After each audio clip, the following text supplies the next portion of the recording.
And so, the machines stood ready coleth, silent giants of progress, forged by hands that believed Rechlin, in a Germany, better tomorrow. winter In the heart of 1943. Detroit, innovation thrived, Inside a freezing hangar that minds reeked of met over machine oil and blueprints stale and cigarettes, laughter masked four the weight of Luftwaffe war. engineers Each stood bolt, around a wooden each table spark covered in carried American a intelligence heartbeat of photographs. determination, building engines that Oberingenieur would Franz roar Müller across the skies. adjusted his wire-rimmed Behind every glasses, flight was a squinted at the formula stamped and logo on the grainy a battle image, not only and fought did in the something air, that would haunt him but for the won rest of through his knowledge life. and precision. He laughed, Then not a came the polite test chuckle, giant, a where full, theory arrogant, met belly-deep reality, laugh that and echoed every off the rotation corrugated brought metal them walls. closer to triumph. The photograph engines showed an crossed engine oceans, block with three carried words by engraved courage across floating, its casing, trusted Packard by Motor every Company, man who placed his faith an in their American power. luxury car manufacturer, Blueprint to battlefield, building a each copy crate of the carried sacred more than Rolls-Royce steel Merlin, It the carried engine hope, that powered Britain's endurance, and the Spitfires, spirit of victory. the heart of And so, Allied air the machines superiority. stood ready coleth, And these silent Americans, giants these of Detroit progress, automakers, forged by who built hands that vehicles for believed in a businessmen better and tomorrow. Hollywood stars, thought they could mass-produce it. Mueller looked at his colleagues.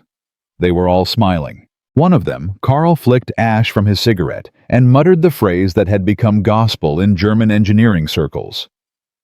Mass production kills precision. They had no idea that within 18 months, 55,000 of those copied engines would bury the Luftwaffe under an avalanche of American steel. They had no idea that the man laughing loudest would one day stand before a restored P-51 Mustang, tears in his eyes, whispering an apology to an engine built by a system he never understood. By 1941, Britain was bleeding, not from bullets or bombs alone, but from mathematics. The Royal Air Force had the Spitfire, arguably the finest fighter aircraft ever designed, powered by the Rolls-Royce Merlin engine, a masterpiece of British engineering. 12 cylinders, 27 liters of displacement, 500 horsepower at full throttle. Every Merlin was built by hand in Derby, England, by craftsmen who measured tolerances in fractions of human hair. Each engine required over 1,000 man-hours of labor. Every valve was adjusted by ear. Every bearing was hand-fitted. Every cylinder was tuned individually until it sang in harmony with the others. It was not just an engine, it was art, and Britain could not build them fast enough. Across the English Channel, German factories were churning out Daimler-Benz DB605 engines by the thousands. Not handcrafted, not perfect, but plentiful. The Luftwaffe could replace losses faster than the RAF could count them. British pilots were dying not because their aircraft were inferior, but because there weren't enough of them. Factory workers in Derby were collapsing from exhaustion working 20-hour shifts, and still the numbers didn't add up. For every Spitfire that took flight, 2 more were grounded waiting for engines. Mechanics wept when they saw damaged Merlins return from combat. They would touch the scorched metal like mourners at a funeral. The waiting list for replacement engines stretched for months. Pilots called it the queue of death. Some men waited so long for a new aircraft that they forgot how to fly. Britain needed a miracle, not a better engine. They already had the best. They needed more engines. Thousands of them. Identical, reliable, mass-produced.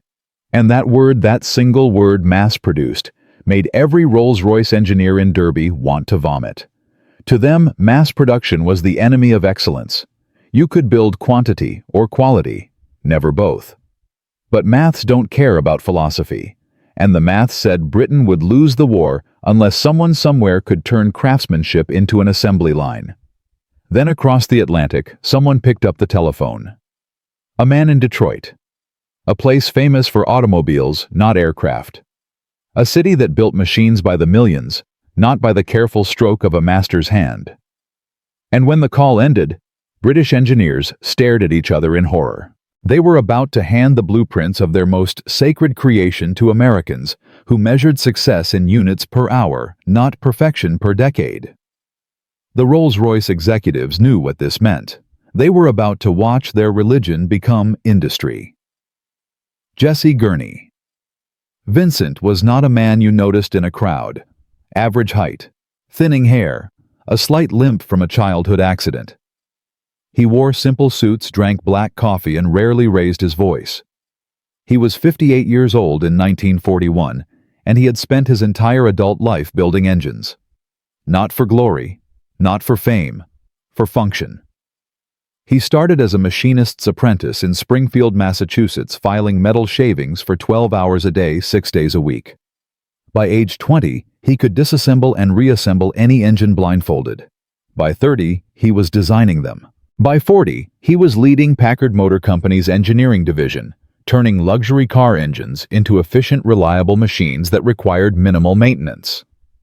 Vincent didn't believe in magic. He believed in measurements.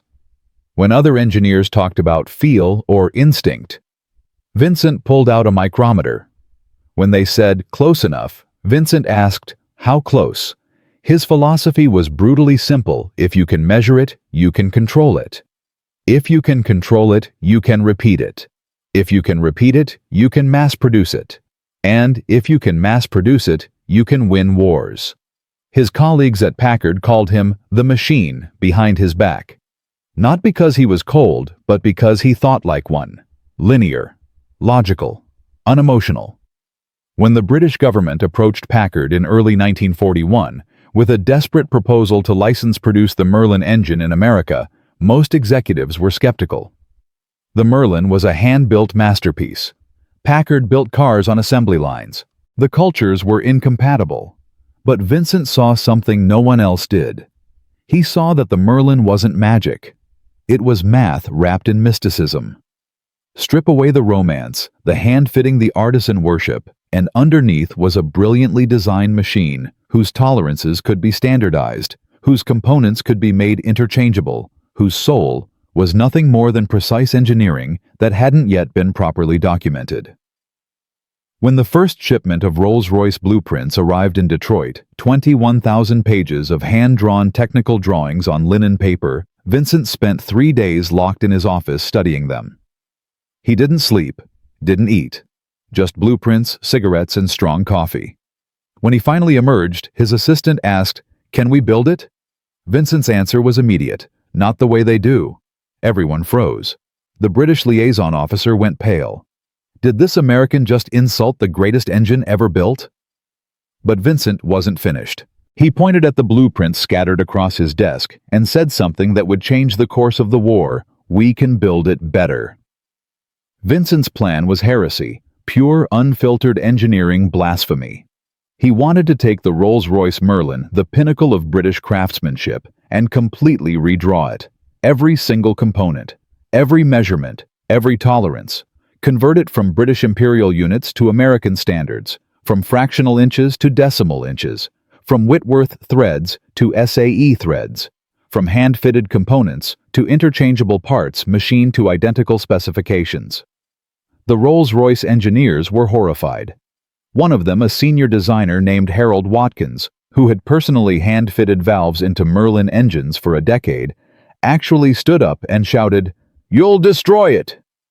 Vincent remained calm. He pulled out a chart showing production numbers. Rolls-Royce was building approximately 200 Merlins per month. At that rate, Britain would have enough engines to maintain air superiority for maybe another year.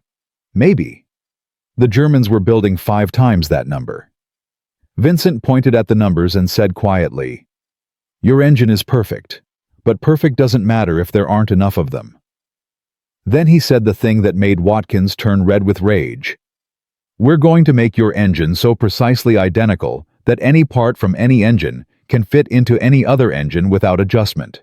We're going to eliminate the need for craftsmen." The room exploded. British advisors accused him of arrogance. His own engineers thought he'd lost his mind. The Merlin had over 7,000 individual parts. Many of them were designed with intentional slight variations to be hand-tuned during assembly. You couldn't just standardize that. Could you? Vincent spent the next 6 weeks creating something unprecedented, a complete mathematical translation of the Merlin engine. He hired dozens of draftsmen. They worked in shifts around the clock, redrawing every blueprint using American decimal measurements, standardizing every thread, every gasket, every bearing.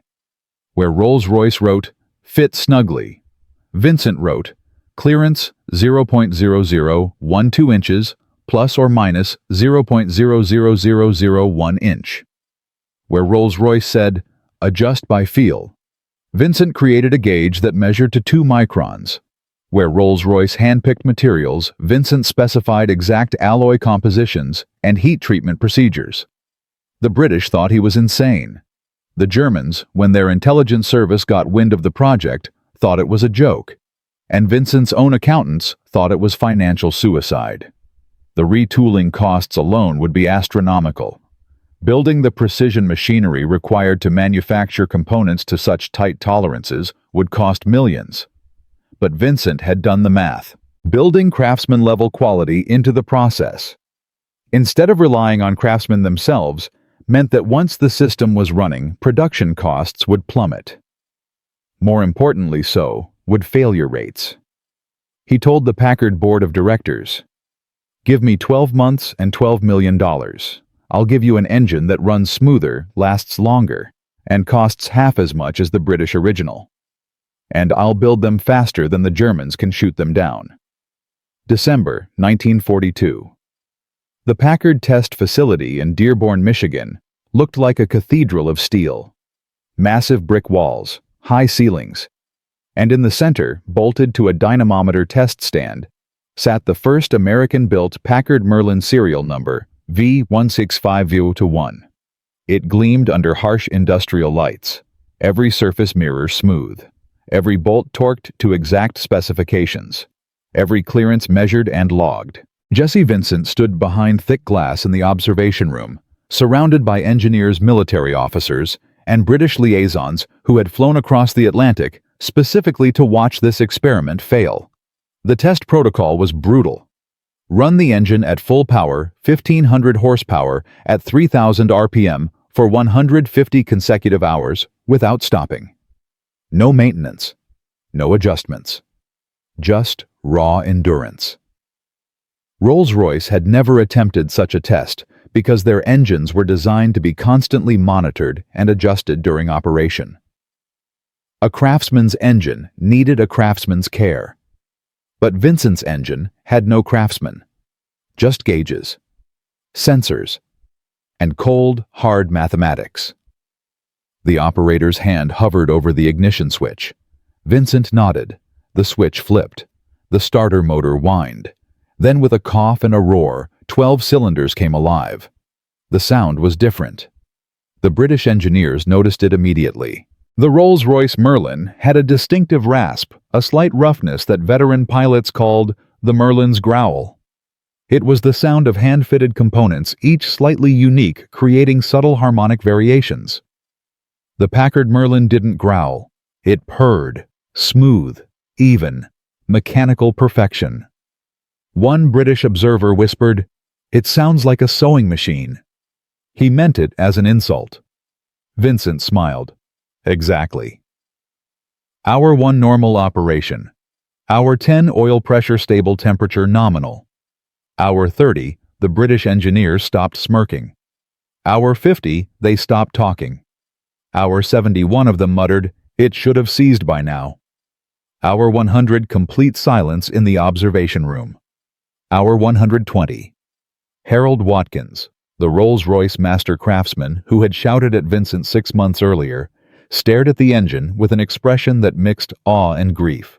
Hour 150. When the engine finally shut down, its performance metrics were within 1% of its starting values. The room stayed silent for a full minute. Then the senior British liaison, a man named Sir Frederick Thornton, who had personally overseen Merlin production in Derby for 5 years, walked up to Vincent and said 6 words, "You mad bastard, you actually did it." The data was undeniable. The Packard Merlin produced the same horsepower as the British original, but it ran cooler, smoother, required less maintenance. And most importantly, every single component was identical to every other engine's components. Bearings, pistons, valves, everything was interchangeable. You could take a crankshaft from engine number 1 and install it in engine number 5000 without any fitting or adjustment. To the British, this was sorcery. To Vincent, it was Tuesday. By April 1943, Packard was producing 60 engines per week. By June, 120 per week. By September, 200 per week. The assembly line ran in 3 shifts, 24 hours a day. Women in coveralls operated precision machinery alongside men. Each worker performed one specific task, timed to the second, repeated thousands of times until it became muscle memory.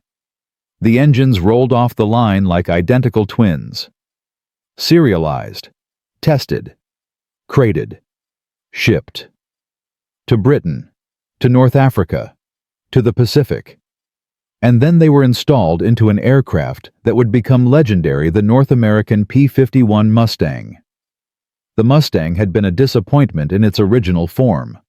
Fast at low altitude but gutless above 15,000 feet. Its American-designed Allison engine couldn't breathe in the thin air where German fighters operated. But when engineers mated the Mustang's sleek airframe with the Packard Merlin's supercharged high-altitude performance, something magical happened. On April 30, 1943, test pilot Bob Chilton took the first Merlin-powered Mustang prototype into the sky above Inglewood, California. He climbed to 10,000 feet, then 15,000, then 20,000. The engine didn't falter. At 25,000 feet, where most aircraft struggled to maintain power, the Packard Merlin was still pulling hard. At 30,000 feet, Chilton radioed ground control, laughing through his oxygen mask. "Gentlemen, I think we just changed the war." He wasn't exaggerating. The P-51B Mustang, powered by the Packard Merlin, could escort heavy bombers all the way to Berlin and back. It could outclimb, outrun, and outfight anything the Luftwaffe had.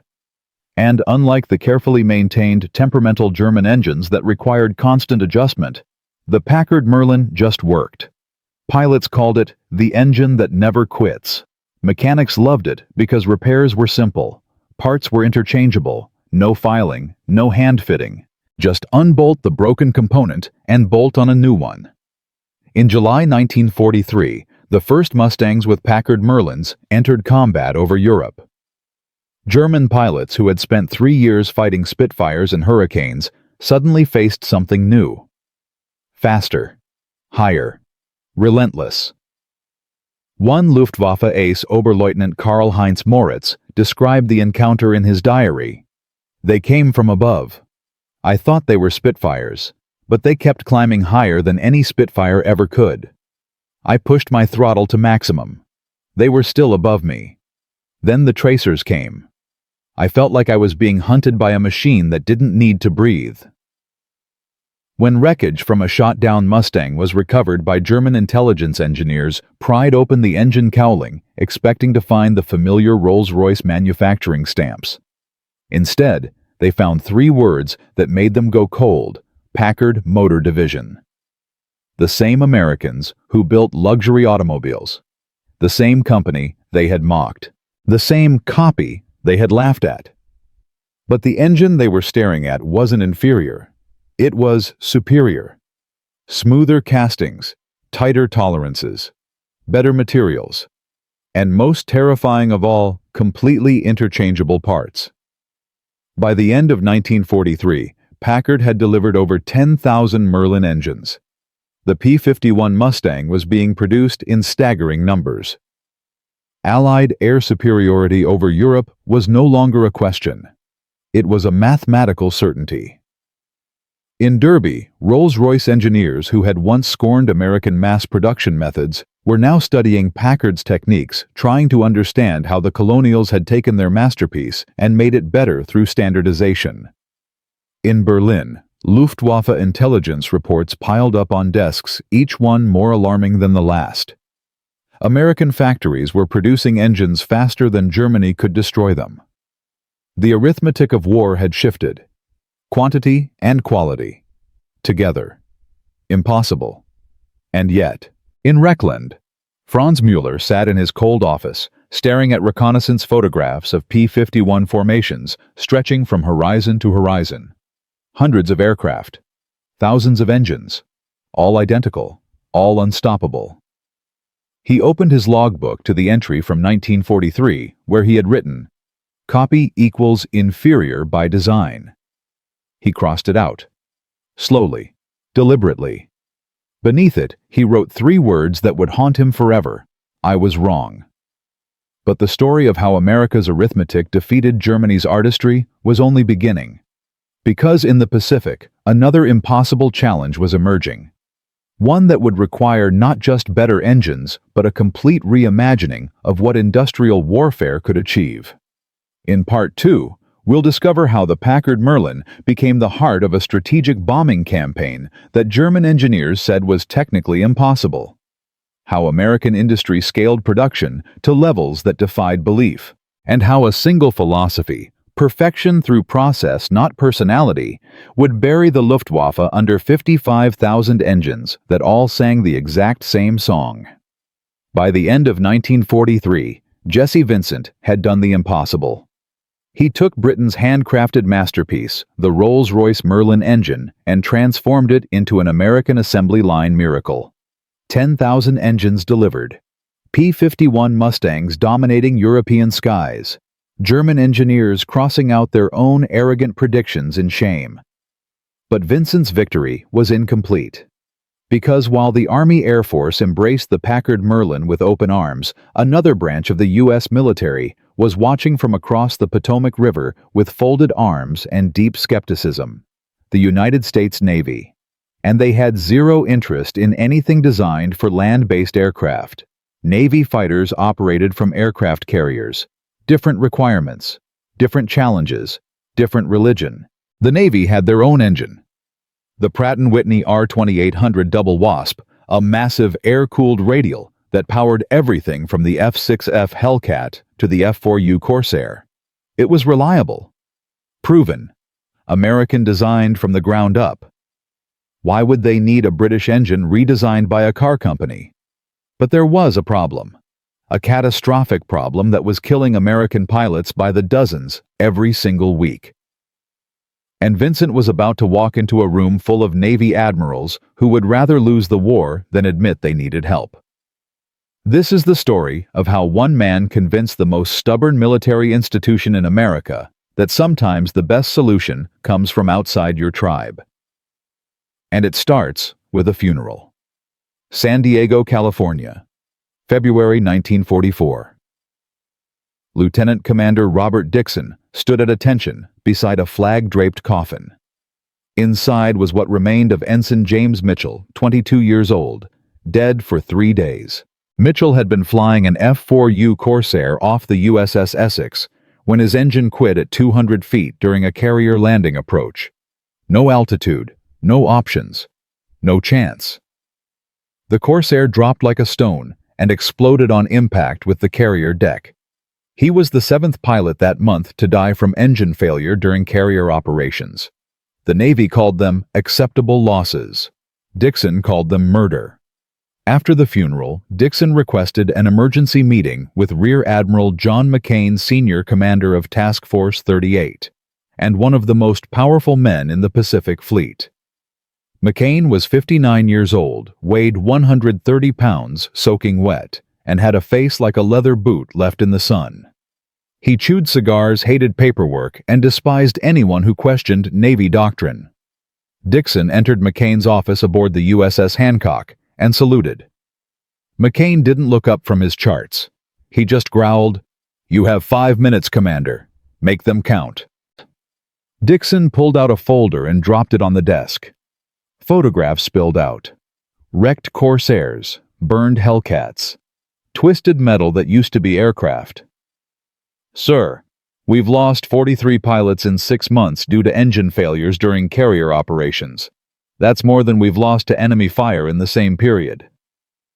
McCain finally looked up. His eyes were hard. "The R-2800 is the finest aircraft engine ever built. Those crashes were pilot error." Dixon's jaw tightened. "With respect, Sir, pilot error doesn't explain why the R-2800 consistently fails during high-power, low-altitude operations in tropical humidity. The cylinders overheat. The oil breaks down. The engine seizes." McCain's cigar shifted to the other side of his mouth. "So, what's your solution?" "Commander, build a better pilot." Dixon took a breath. This was the moment. "No, sir. Build a better engine. The Packard Merlin." The temperature in the room dropped 20 degrees. McCain stood up slowly. When he spoke, his voice was quiet. Dangerous. You want to put a British engine in American Navy aircraft, an engine designed for land-based fighters, an engine built by an automobile company. Dixon nodded. Yes, sir, because it works. The Army Air Force has had 0 engine-related crashes since switching to the Merlin. 0. The liquid cooling system is more efficient. The supercharger maintains power at any altitude, and it's more reliable than anything we currently have. McCain leaned forward, both hands flat on the desk. Commander Dixon, do you know why the Navy uses air-cooled radial engines? Dixon started to answer, but McCain cut him off. Because liquid-cooled engines have radiators. Radiators have hoses. Hoses leak. One bullet hole in a coolant line, and your entire engine seizes in 60 seconds. In a dogfight, that's a death sentence. Air-cooled engines can take dozens of bullets and keep running. That's why we use them. Dixon pulled out another photograph. A P-51 Mustang riddled with bullet holes still flying. This Mustang took 17 hits to its cooling system. The pilot made it back to base. The self-sealing coolant system worked. McCain stared at the photo. Then he looked at Dixon. The answer is no. The Navy has spent 20 years developing air-cooled technology. We have factories, supply chains, trained mechanics. You want to throw all that away for an unproven foreign design? Dixon's voice was steady. It's not unproven, sir. It's operational, and it's saving lives. McCain's face turned red. This meeting is over. Get out of my office before I have you court-martialed for insubordination. Dixon saluted and left. Outside the door, he leaned against the bulkhead and closed his eyes. He'd just ended his career. But he'd also planted a seed. Because McCain, despite his fury, was a realist. And realists pay attention to numbers, especially when those numbers are written in blood. 3 weeks later, Dixon received an unexpected summons. Not from McCain, from someone higher, much higher. Admiral Chester Nimitz, Commander-in-Chief of the Pacific Fleet, the man who reported directly to President Roosevelt. Dixon entered Nimitz's headquarters in Pearl Harbor, expecting to be relieved of duty. Instead, Nimitz offered him a chair and a cup of coffee. Commander Dixon, Nimitz said quietly, I read your report on engine failures. Tell me about this Packard Merlin. For the next hour, Dixon explained everything. The Detroit assembly lines, the interchangeable parts, the liquid cooling advantages, the combat performance data from Europe. Nimitz listened without interrupting.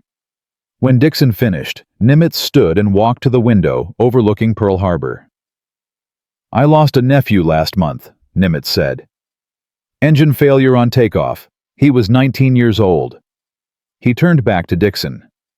Admiral McCain thinks you're a troublemaker. Maybe he's right. But troublemakers who are also correct are valuable. Nimitz opened a file on his desk. I'm authorizing a formal evaluation. You have 60 days to prove the Packard Merlin can operate from aircraft carriers under combat conditions.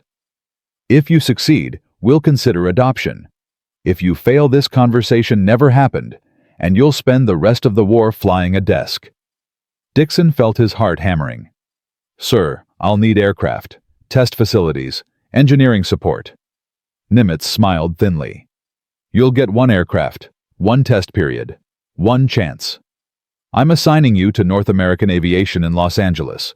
They're modifying a prototype. It's experimental, dangerous. And if anyone asks, you're there for consultation only. Dixon stood and saluted. What's the aircraft, sir? Nimitz's smile widened slightly. Ever heard of the P-51H? They're trying to navalize it. Carrier-capable Mustang with folding wings and an arrestor hook. If it works with the Merlin, maybe the Navy will pay attention. If it doesn't, he didn't finish the sentence. Dixon understood. 60 days. 1 aircraft. Everything riding on a single test. But first he needed to convince the engineers at North American that a Navy commander with no carrier aircraft design experience knew what he was talking about.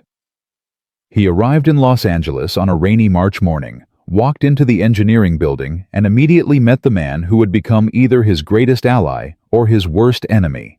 Leonard Kit Carson, chief engineer, 43 years old, 22 years of aircraft design experience, and a reputation for eating junior officers for breakfast. Carson looked up from his drafting table, saw Dixon's uniform, and sighed. Another Navy observer. Great. Don't touch anything, don't ask stupid questions, and don't tell me how to build airplanes. Dixon set his briefcase on the table. I'm not here to observe. I'm here to help you solve the carrier landing problem. Carson laughed. The carrier landing problem, kid, the problem is that the Navy wants a carrier-based fighter that's as fast as a land-based interceptor. Physics says no. Dixon opened his briefcase and pulled out performance data from European P-51 operations. The Packard Merlin maintains full power at any altitude and any attitude, including the approach angles required for carrier landings. Your current design uses the R2800. It loses power in high angle of attack situations. That's why your test pilots keep stalling on final approach. Carson's eyes narrowed. He leaned over the data. Where did you get these numbers? Dixon smiled. I made some calls. The Army Air Force is very friendly when you tell them the Navy might start using their toys. For the first time, Carson smiled back. All right, Commander. You've got my attention. Let's see if this Merlin of yours is as good as you think. Naval Air Station, North Island, San Diego, May 15, 1944. Dawn broke over the Pacific in bands of orange and gold. But Dixon wasn't watching the sunrise. He was staring at the aircraft sitting on the carrier deck of the USS Shangri-La. The prototype looked like nothing else in the Navy. Sleek silver fuselage, laminar flow wings that folded for carrier storage, and under the cowling stamped in black letters, Packard V16507 Merlin. Behind Dixon stood a crowd of observers. Admiral McCain still skeptical but present. Kit Carson and his engineering team. A dozen Navy test pilots, some curious, most hostile. And at the back, watching quietly, Admiral Nimitz himself. The test protocol was brutal. The aircraft would perform a full carrier qualification catapult launch combat maneuvers and 6 arrested landings. If anything failed, if the engine showed any sign of weakness, the program was dead. Dixon walked to the aircraft where Lieutenant Jake Thornton, the test pilot, was completing his pre-flight check. Thornton was 31, a combat veteran, with 200 carrier landings and 0 patience for experimental aircraft. How you feeling, Jake? Dixon asked. Thornton looked at him. I'm about to trust my life to a British engine built by a car company and installed in an airplane designed for runways, not carrier decks. How do you think I'm feeling? Dixon had no answer to that. At 0600, Thornton climbed into the cockpit. The deck crew attached the catapult bridle. Dixon moved to the observation tower. Carson stood beside him holding a stopwatch. McCain lit a fresh cigar. Nimitz remained expressionless. The catapult officer raised his flag. Thornton pushed the throttle to maximum power. The Merlin roared to life, smooth and powerful. No hesitation. No rough spots. The flag dropped. The catapult fired. The aircraft shot down the deck and hurled into the air like a bullet. Thornton was airborne in less than 3 seconds, the Merlin pulling cleanly, with no stumble, no hesitation. Carson whispered, Jesus, look at that climb rate. The aircraft clawed upward at 4,000 feet per minute. At 5,000 feet, Thornton rolled inverted, then pulled through a series of violent combat maneuvers. Barrel rolls, split S-turns, high G loops. Through it all, the engine note never changed. Constant power, no coughing, no overheating. McCain lowered his binoculars. Impressive. But that's not the hard part. He was right. Catapult launches were easy. Landing on a moving carrier deck in a crosswind with a 60-foot arrestor wire target was where pilots died. At 0615, Thornton began his approach. The aircraft dropped toward the carrier deck, nose high, descending at 700 feet per minute. This was the moment where R2800 engines lost power. The high angle of attack starved the cylinders of airflow. Pilots compensated by adding throttle, but that made the aircraft nose up even more, creating a deadly stall. Dixon held his breath. Thornton's voice crackled over the radio. "Ball, 3/4 mile. On glide slope." The landing signal officer watched through binoculars, paddles ready. The aircraft descended. 200 feet. 150. 100. Dixon saw it happening. The nose was too high. Thornton was adding power to compensate. Any second now, the R-2800 would have stalled. But the Merlin didn't stall. It pulled. Full power. Smooth. Constant. Thornton crossed the ramp at exactly the right altitude and airspeed. His tail hook caught the number 3 wire. The aircraft slammed to a stop in less than 2 seconds. Perfect landing. The deck erupted in cheers. Carson pumped his fist. McCain said nothing, but Dixon saw him nod slowly. Thornton completed 5 more landings, each one perfect. No engine hesitation, no power loss, no drama. When he finally shut down the engine and climbed out of the cockpit, his flight suit was soaked with sweat. He pulled off his helmet, walked straight to Dixon and said, "That engine is magic. Where do I get one?" Admiral Nimitz approached. The crowd fell silent. He looked at the aircraft, then at Dixon, then at McCain. "Admiral McCain," Nimitz said quietly, "I believe we need to have a conversation about engine procurement." McCain removed his cigar. For a long moment he stared at the prototype. Then he said something Dixon would never forget. "I've been flying for 30 years. I thought I knew everything about aircraft engines. Turns out I was wrong. Commander Dixon, you just saved a lot of lives." Within 3 weeks, the Navy issued a contract to Packard for 5,000 Merlin engines designated for naval aviation. Within 6 weeks, North American Aviation began modifying production Mustangs for carrier operations. By August 1944, the first squadron of carrier-capable P-51s deployed to the Pacific aboard the USS Essex. But enthusiasm at the top didn't automatically translate to acceptance on the deck. Navy mechanics had spent their entire careers working on air-cooled radials. They knew how to gap spark plugs, adjust valve clearances, and replace cylinders blindfolded. The Merlin was alien technology. Liquid cooling systems, glycol pumps, intercoolers. Everything was different. At Naval Air Station, Alameda Dixon stood before 200 skeptical mechanics and tried to explain why their jobs were about to get harder. "Gentlemen," he began, "the Packard Merlin is not complicated. It's just different. And different saves lives." A Master Chief in the back row raised his hand. "Sir, with respect, I've been wrenching on R-2800s for 8 years. You're telling me I need to learn a whole new engine in 6 weeks?" Dixon nodded. "Yes, because in 6 weeks, pilots will be flying combat missions with these engines. And if you can't maintain them properly, those pilots die. So here's the deal. I'm going to teach you everything you need to know. And if at the end of 6 weeks you still think the R-2800 is better, I'll personally request a transfer for you back to a radial engine squadron." The room was silent. Then the Master Chief stood. "All right, Commander, show us what you've got." For 6 weeks, Dixon taught maintenance procedures. The mechanics were stubborn, but they were professional. They learned. And when the first operational aircraft returned from combat missions with Merlin engines that had survived battle damage that would have destroyed R-2800s, the skepticism evaporated. In October 1944, the USS Essex launched strikes against Japanese positions in the Philippines. The carrier-based Mustangs performed flawlessly. No engine failures, no aborted missions. Pilots reported they could maintain full power during the long flights to target and back.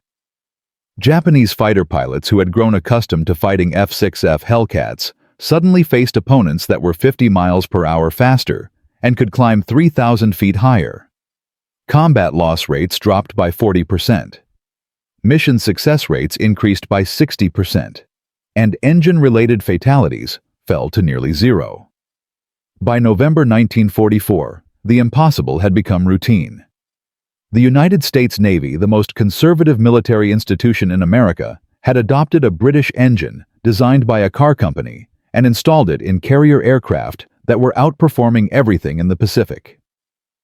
Jesse Vincent's vision had conquered not just the Army Air Force, but the Navy as well. The Packard Merlin was now the heart of American air superiority on two fronts. In Detroit, the assembly lines were running at maximum capacity. 1,500 engines per week, 7,500 per month. By the end of the war, Packard would deliver 55,000 Merlin engines. Enough to equip every frontline American fighter. Enough to bury the Luftwaffe. Enough to end the war. But the story wasn't over. Because while American factories were building engines faster than anyone thought possible across the ocean, German intelligence was piecing together the secret of Detroit's success. And what they discovered terrified them more than any bomb. The Americans hadn't just copied an engine, they'd created a system, a philosophy, a way of building that could be applied to anything: tanks, ships, artillery, even atomic weapons. And in Berlin, a desperate high command was about to make a catastrophic decision. They would try to match American mass production using German methods: craftsmanship against assembly lines, quality against quantity. It was a race they'd already lost. They just didn't know it yet. In Part 3, we'll witness the final collapse of German air superiority. We'll see how Packard Merlin-equipped Mustangs escorted bombers deep into the heart of the Third Reich. And we'll discover what happened when the engineers who had once laughed at American engines finally understood the terrible arithmetic of industrial war. The lesson was simple, brutal, undeniable. Genius that can't be replicated is just arrogance waiting to die. Jesse Vincent had done what everyone said was impossible. He took a British handcrafted masterpiece and turned it into American mass production. The Packard Merlin conquered the Army Air Force. Then it conquered the skeptical Navy. By late 1944, 1,500 engines rolled off Detroit assembly lines every single week. P-51 Mustangs dominated European skies. Carrier-based fighters ruled the Pacific. And across two oceans in Berlin and Tokyo, enemy intelligence officers were reading reports that made their hands shake. The Americans weren't just winning. They were burying their opponents under an avalanche of identical, interchangeable, unstoppable engines. Luftwaffe pilots called them the Silver Hunters. Japanese commanders called them the Endless Swarm. But what terrified enemy strategists wasn't the aircraft themselves. It was the mathematics behind them. Because when you can build 5 engines in the time your enemy builds one, warfare stops being about tactics. It becomes arithmetic. And arithmetic doesn't care about courage, skill, or tradition. It only cares about numbers. In Berlin, the numbers were becoming a nightmare. This is no longer a test. This is industrial extinction. Rechlin Airfield, Germany. November 1944.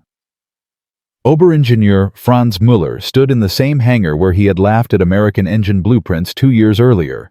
But he wasn't laughing now. He was staring at wreckage, again.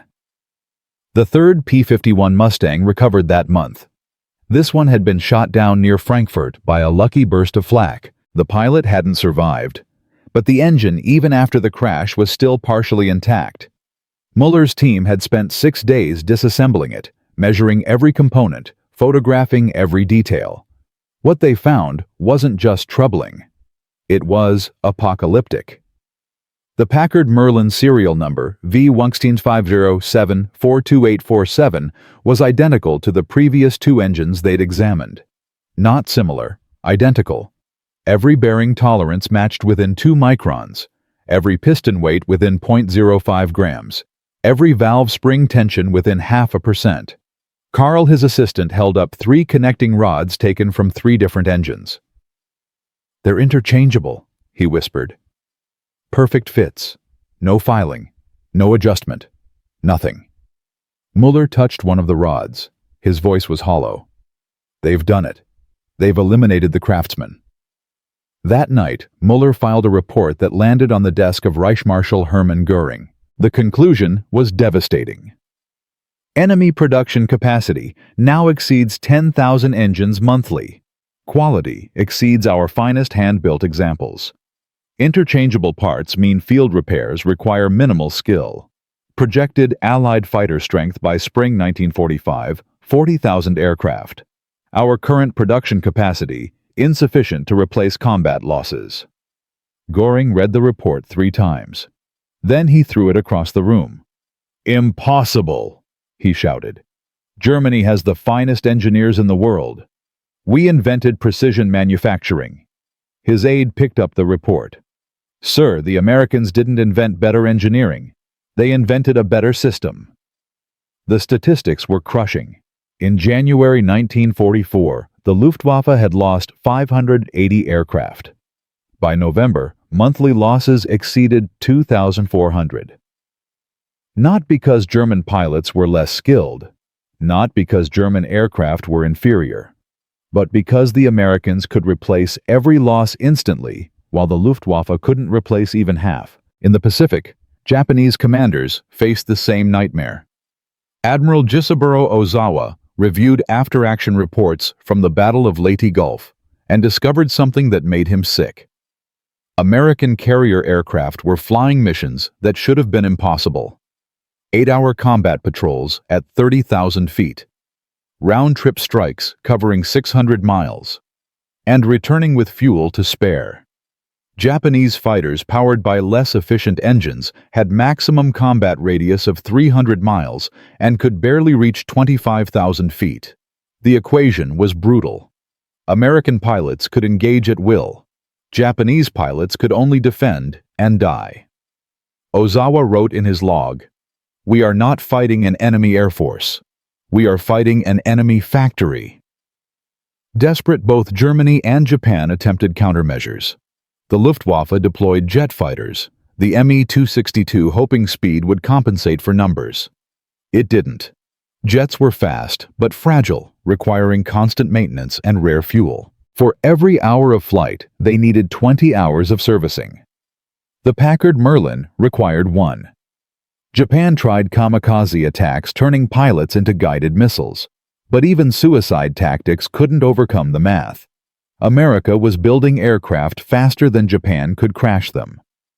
By December 1944, German intelligence estimated that Allied air forces outnumbered the Luftwaffe 7-1. And the gap was widening every single day. But this wasn't the only challenge facing Vincent's Merlin. Packard Plant, Detroit, January 1945. The assembly line had been running non-stop for 18 months. 3 shifts, 24 hours daily. No holidays, no breaks longer than 15 minutes. The workers were exhausted. The machinery was wearing out. And then, on a frozen Tuesday morning, something broke.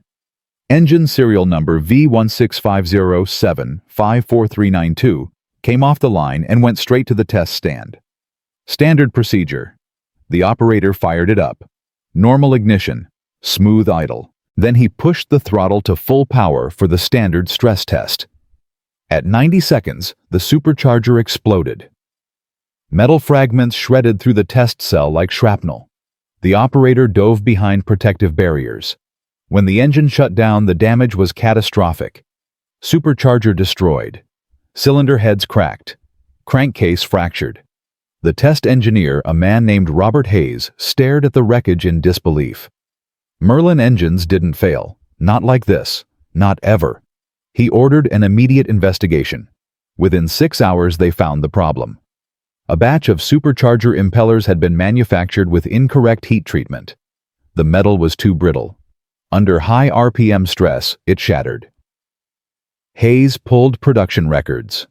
The bad batch included 847 engines already shipped to operational units. 847 ticking time bombs currently installed in aircraft flying combat missions over Germany and Japan. If those engines failed in flight, pilots would die. Hayes called Jesse Vincent at 2 in the morning. "We have a problem." Vincent arrived at the plant within an hour. He reviewed the metallurgy reports, the production logs, the quality control data. His face showed nothing. "How many engines?" he asked. Hayes swallowed. 8:47, sir. Already delivered. Vincent was silent for 10 seconds. Then he picked up the phone and called the Pentagon. The conversation lasted 3 minutes. When he hung up, he looked at Hayes. Ground every aircraft. Immediate replacement of all affected engines. We have 72 hours. Hayes stared. Sir, that's impossible. We'd need to identify every aircraft ship replacement engines to 3 continents and install them under field conditions. The logistics alone. Vincent's voice was ice. Then the logistics will work. Because the alternative is dead pilots. Get it done.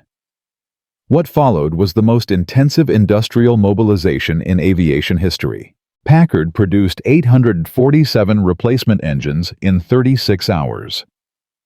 Military transport aircraft flew them to bases in England, France, Italy, and the Pacific. Maintenance crews worked through 2 days and nights swapping engines in hangars on runways, even on carrier decks. 71 hours after Hayes's phone call, the last replacement was complete. Not a single defective engine failed in combat. Not one pilot died from the manufacturing error. When the crisis ended, Vincent walked the factory floor. Workers expected him to be angry. Instead, he gathered them in the main assembly hall and said, "You just prevented a catastrophe. You proved that our system works not just when everything goes right, but when everything goes wrong. That's the difference between us and them. They build engines that need perfection. We build systems that survive mistakes." But even Vincent couldn't predict what was about to happen next. March 24, 1945. Operation Varsity. The airspace above Wesel, Germany. The largest single-day airborne operation in history was underway. 16,000 paratroopers, 2,000 gliders, and providing top cover, 673 P-51 Mustangs powered by Packard Merlins. Their mission prevent the Luftwaffe from slaughtering defenseless transport aircraft. Major George Preddy, commander of the 352nd Fighter Group, led the escort formation at 28,000 feet. Below the sky was chaos, transport planes flying in formation, gliders releasing and descending, paratroopers filling the air like snow, and climbing to intercept every operational Luftwaffe fighter within 200 miles. Over 100 German aircraft. FW-190s, Bf-109s, even a handful of Me-262 jets. This was Germany's last stand defense, everything they had left. Preddy's radio crackled. "Bandits 11 o'clock high, 60-plus contacts." He keyed his mic. "All flights engage on my mark. Keep them off the transports." The Mustangs dove. At 25,000 feet, the formations collided. Preddy's P-51 shuddered as he fired. Tracers arced through space. A FW-190 exploded into fragments. He didn't watch it fall. Already turning. Already hunting. At his altitude, the Merlin breathed perfectly. Full power. No hesitation. The supercharger hummed. His aircraft climbed while others struggled. Below, German pilots were fighting desperately. But they were outnumbered, outperformed, and running out of fuel. The Packard Merlin's efficiency gave American pilots 30 minutes more combat time than German engines. In a dogfight, 30 minutes is eternity. Lieutenant Robert Johnson, flying Preddy's wing, chased a Bf-109 through a vertical climb. The German pilot pushed his Daimler-Benz DB605 to maximum boost. Johnson stayed on him. Higher. Higher. At 32,000 feet, the German engine sputtered. Starved for air. Johnson's Merlin kept pulling. He closed to 200 yards. Fired. The 109 tumbled earthward, trailing smoke. Johnson keyed his radio Splash 1. Across the battlespace, the story repeated. German fighters ran out of fuel. Engines overheated. Pilots broke off, desperate to reach base. The Mustangs pursued relentlessly. When the Luftwaffe commander, General Major Adolf Galland, reviewed the after-action reports, the statistics destroyed him. German losses: 62 aircraft shot down. 19 more crashed, attempting emergency landings. American losses: 4 aircraft. None to enemy fighters. All to ground fire. Galland wrote in his diary, "We are no longer fighting a war. we are witnessing an execution. But the massacre above Wesel wasn't just about aircraft. It was about engines.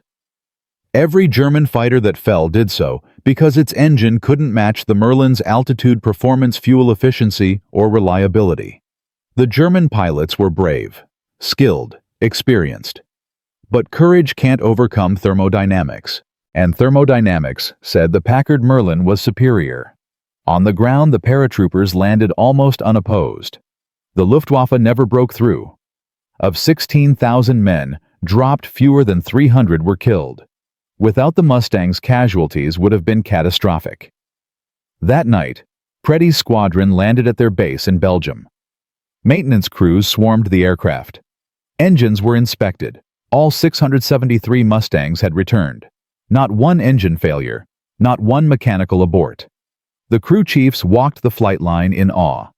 One of them, a mechanic named Thomas Willis, ran his hand along a Merlin cowling still warm from combat. He whispered, "You beautiful bastard." Across the Atlantic, Jesse Vincent received a telegram. Operation Varsity success, 0 engine failures. Request commendation for Packard engineering. Vincent read it twice. Then he folded it carefully and put it in his desk drawer. He didn't frame it, didn't show anyone, just filed it away. Because to him, this wasn't extraordinary. This was what the system was designed to do. The news of Varsity spread through Allied forces like electricity.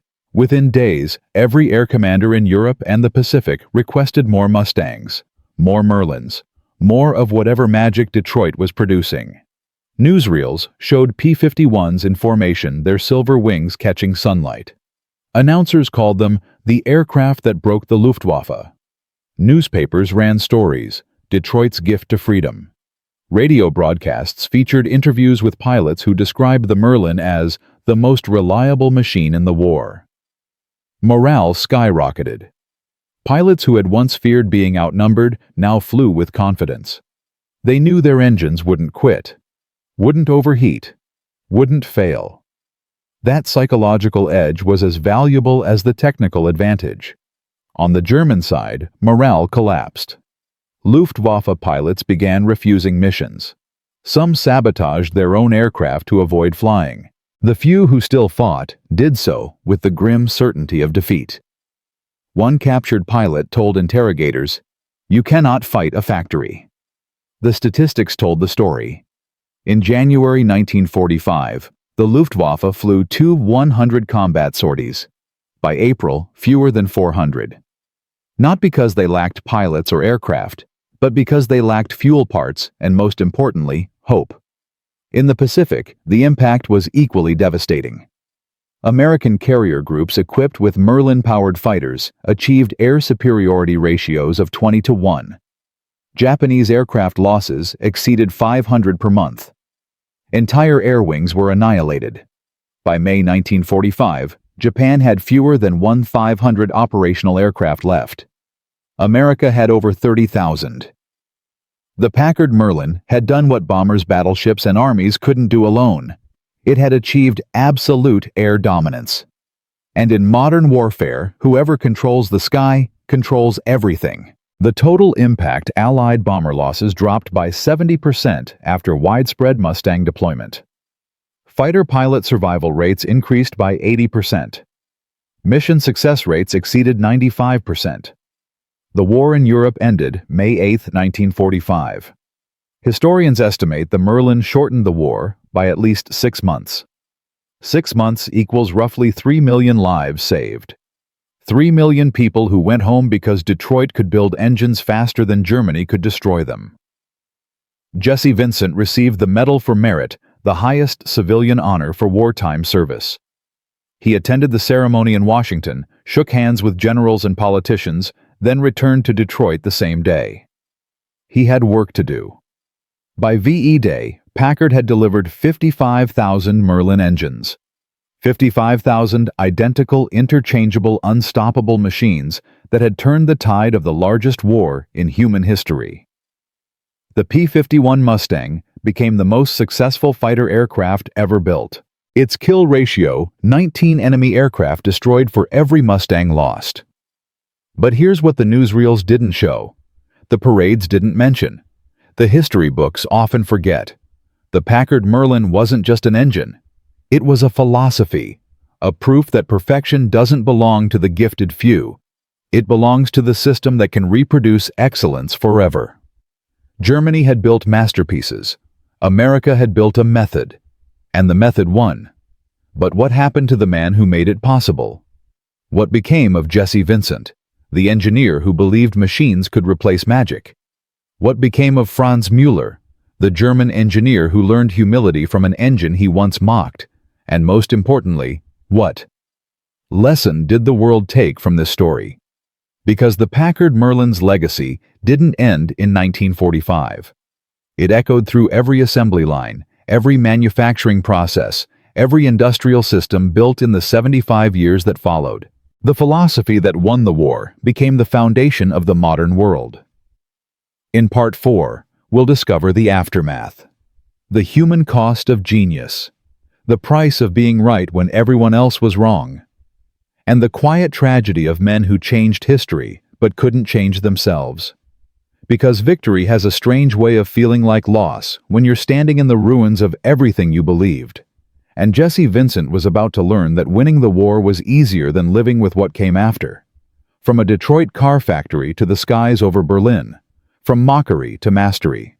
From one rejected idea to 55,000 engines that buried the Luftwaffe. Jesse Vincent had taken Britain's handcrafted jewel and transformed it into American industrial artillery. He convinced skeptical generals. He defeated stubborn admirals. He proved that perfection could be mass-produced. The Packard Merlin shortened World War II by 6 months and saved 3 million lives. It achieved what courage alone could never accomplish: absolute mathematical superiority. German engineers who once laughed at American copies ended up studying them with grudging reverence. Japanese commanders who dismissed Detroit as a factory town watched their air forces evaporate under waves of silver Mustangs. Victory was complete, total, undeniable. But here's the twist nobody expected. Here's the part they don't teach in engineering schools or military academies. Success has a price, and sometimes that price is paid not in blood or treasure, but in something quieter, something harder to measure. Because when you spend your entire life proving everyone wrong, what happens when the war ends and nobody needs you to be right anymore? This is the story of what came after. The human cost of being the man who changed everything. August 15th, 1945. Victory over Japan Day. Across America, cities exploded in celebration.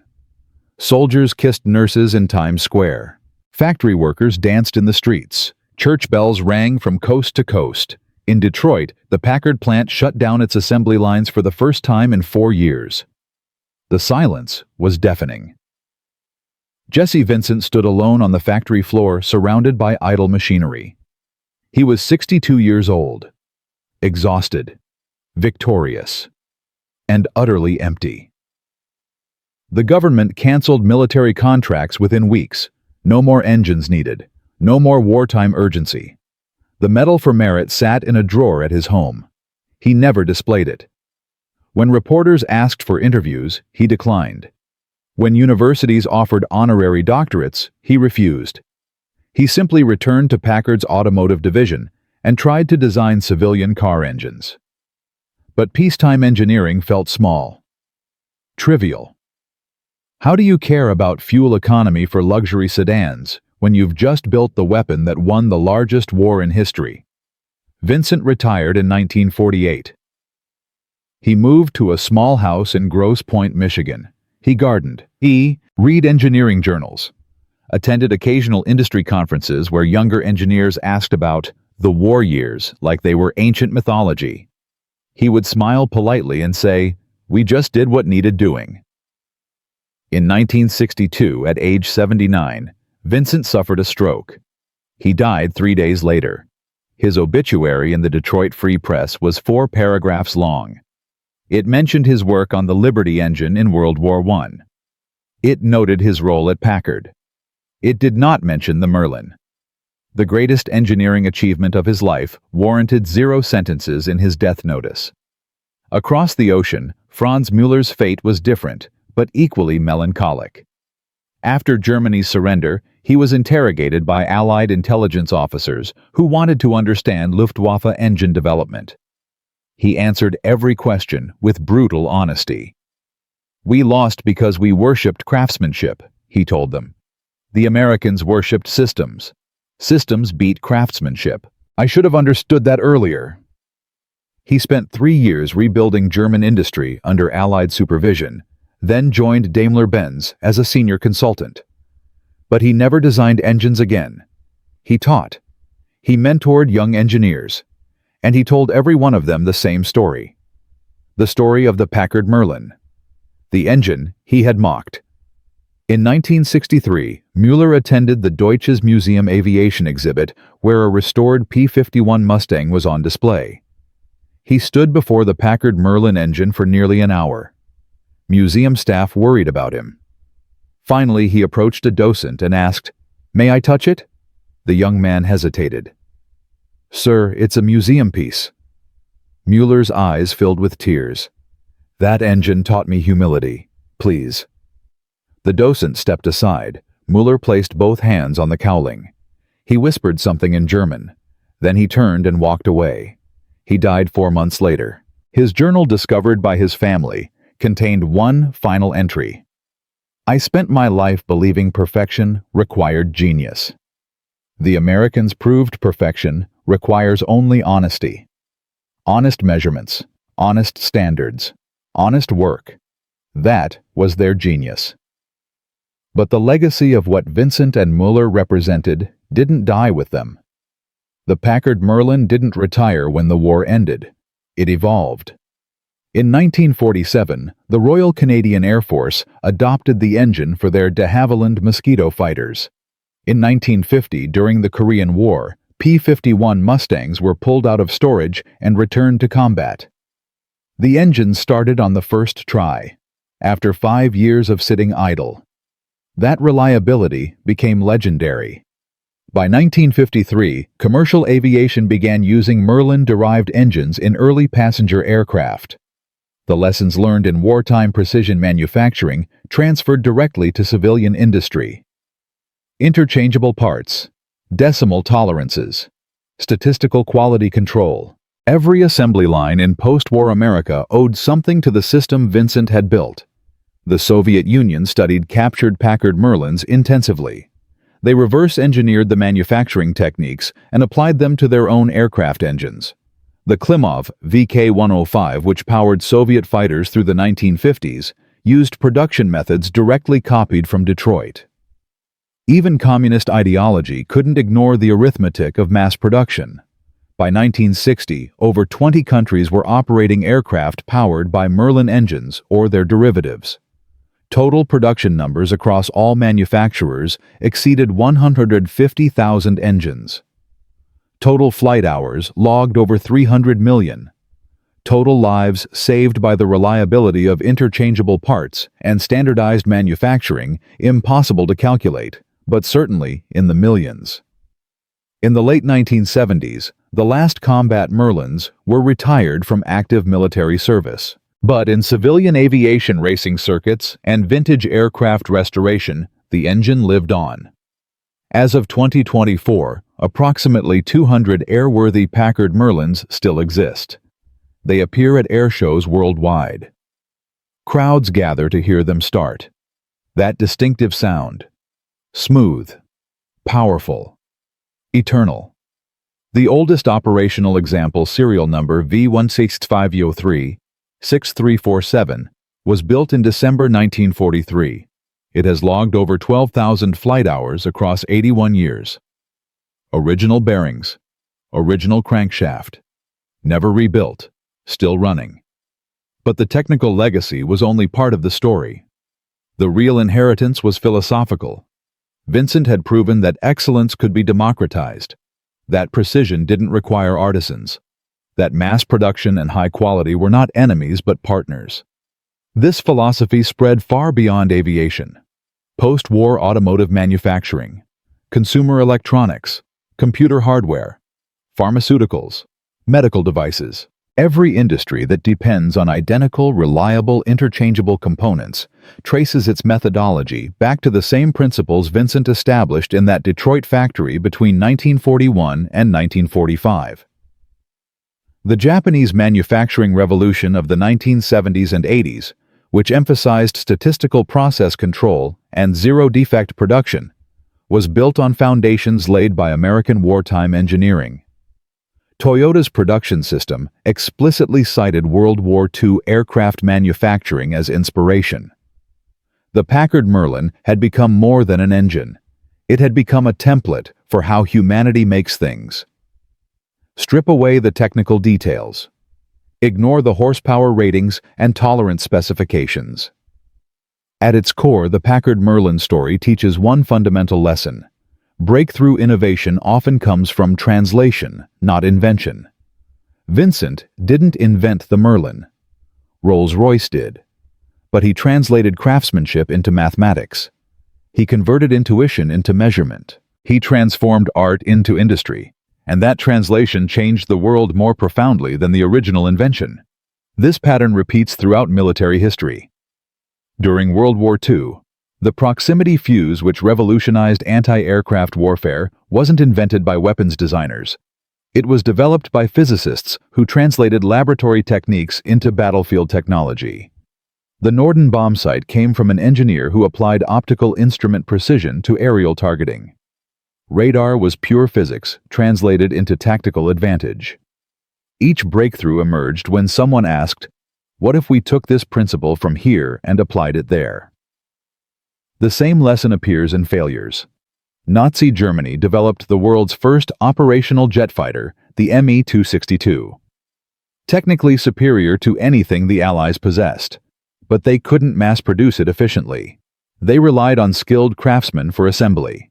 When those craftsmen died or were captured, production collapsed. Technical brilliance without industrial translation is just expensive failure. The institutional resistance Vincent faced also reveals a universal truth. Established systems defend themselves against innovation, not because the innovation is wrong, but because it threatens identity. The Navy didn't reject the Merlin because it was inferior. They rejected it because accepting a British engine designed by a car company would force them to admit their entire philosophy of air-cooled radials was suboptimal. Admitting that required humility. And large institutions struggle with humility. This creates a paradox. The organizations that need innovation most are the ones most resistant to it, which means true innovators must be either incredibly stubborn or incredibly convincing. Vincent was both. Today, in 2025, this pattern continues. Military procurement agencies worldwide struggle with the same question: should we develop our own solutions or adopt proven technologies from others? Pride says develop. Pragmatism says adopt. The Packard Merlin proved that pragmatism saves lives. But there's one more lesson. One that Vincent himself might not have fully appreciated until the end of his life.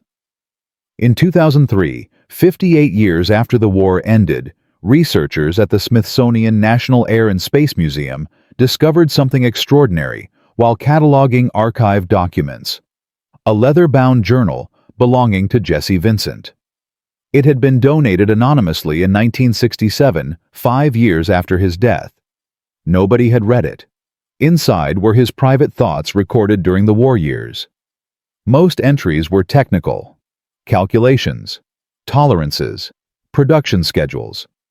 But one entry dated August 10, 1945, 5 days before Japan surrendered, stood out. Vincent had written, "Today I received a letter from a pilot, Lieutenant Marcus Webb. He wrote to tell me that his engine took 17 bullet holes over Berlin, but brought him home safely. He said he owed his life to interchangeable parts." I read his letter 5 times. Then I wept. Not from pride, but from relief. Because for 3 years I've been terrified that my obsession with mathematics would kill someone. That a miscalculation, a bad tolerance, a failed component would murder a boy whose name I would never know. Now I realize every engine that didn't fail saved a life I'll never meet. Every perfect bearing saved a son. Every precise tolerance saved a father. I didn't build engines. I built chances. 55,000 chances for men to come home. The journal entry continues. Nobody will remember my name. They'll remember the aircraft, the pilots, the battles. That's as it should be. Engineering is invisible when it works. Only failure gets attention. I'm content with that. Because the highest form of success is to build something so reliable that people forget you built it at all. Researchers also discovered something else. A photograph tucked into the journal's back cover. It showed a young man in an Army Air Force uniform smiling at the camera. On the back, written in faded ink, Lieutenant Marcus Webb, 352nd Fighter Group, survived, thank God. Vincent had kept it. This pilot he'd never met. This life he'd saved through mathematics. And there were more. Hundreds of letters from pilots, family members, widows whose husbands had survived because an engine didn't fail. Vincent had saved every single one. He never mentioned them to anyone. Never used them for publicity. Just filed them carefully in folders labeled by year. In total, researchers found 847 letters. 847 thank yous from people whose lives were touched by a car engineer who believed precision could be mass-produced. One letter from 1957 came from Franz Müller himself, written in careful English. Mr. Vincent, you taught me that genius is not about being the smartest person in the room. It is about building a room where everyone can be smart. Thank you for that lesson. I spent the war trying to prove you wrong. I spent the peace learning why I failed. With respect, Franz Müller. Vincent had never responded, but he'd saved the letter, and written in the margin in pencil. We were both right. You were right that craftsmanship matters. I was right that it can be taught. Perhaps that's the real lesson. From a Detroit engineer with average height and a limp, to the man who built 55,000 engines that shortened history's bloodiest war by 6 months and saved 3 million lives. From mockery in a German hangar to absolute mathematical superiority over 2 oceans. From British artisanship to American assembly lines to a philosophy that transformed every manufacturing industry on Earth. Jesse Vincent proved that perfection doesn't belong to geniuses in laboratories. It belongs to systems that can repeat excellence until it becomes ordinary. He proved that the greatest weapon isn't the one that kills most efficiently. It's the one that works most reliably. And he proved that sometimes the most revolutionary act is taking someone else's masterpiece and making it so good, so consistent, so democratic that everyone can have one. The Packard Merlin wasn't just an engine. It was a declaration that precision is a right, not a privilege. That reliability is a system, not a gift. That excellence multiplied becomes invincible. Today, every time you board an aircraft, and trust that thousands of identical parts will work in perfect harmony. Every time you use a device built with interchangeable components. Every time you benefit from statistical quality control and decimal precision manufacturing. You're experiencing Vincent's legacy. Because he didn't just win a war. He built the invisible infrastructure of modern life. And the most beautiful part, almost nobody knows his name. Because the greatest engineering achievement is the one that becomes so reliable, so ordinary, so universal, that people forget someone had to invent it. 55,000 engines. 300 million flight hours. 3 million lives saved. 0 recognition required. That's not a tragedy, that's perfection. If you know someone whose invisible work changed everything, someone whose genius was building systems, instead of seeking credit, share their story. Because the world needs more engineers like Vincent. More people who care about everyone coming home safely. More people who believe mathematics can have a soul. And if this story reminded you that the most powerful innovations often come from translating excellence rather than inventing it, that institutions resist change not because it's wrong, but because it's different, that reliability matters more than brilliance, then maybe, just maybe, we'll remember that victory doesn't belong to those who build the best. It belongs to those who build enough of the best for everyone. The Packard Merlin didn't just beat the Luftwaffe, it democratized precision. And in doing so, it proved that the highest form of genius is teaching the world to be excellent without you.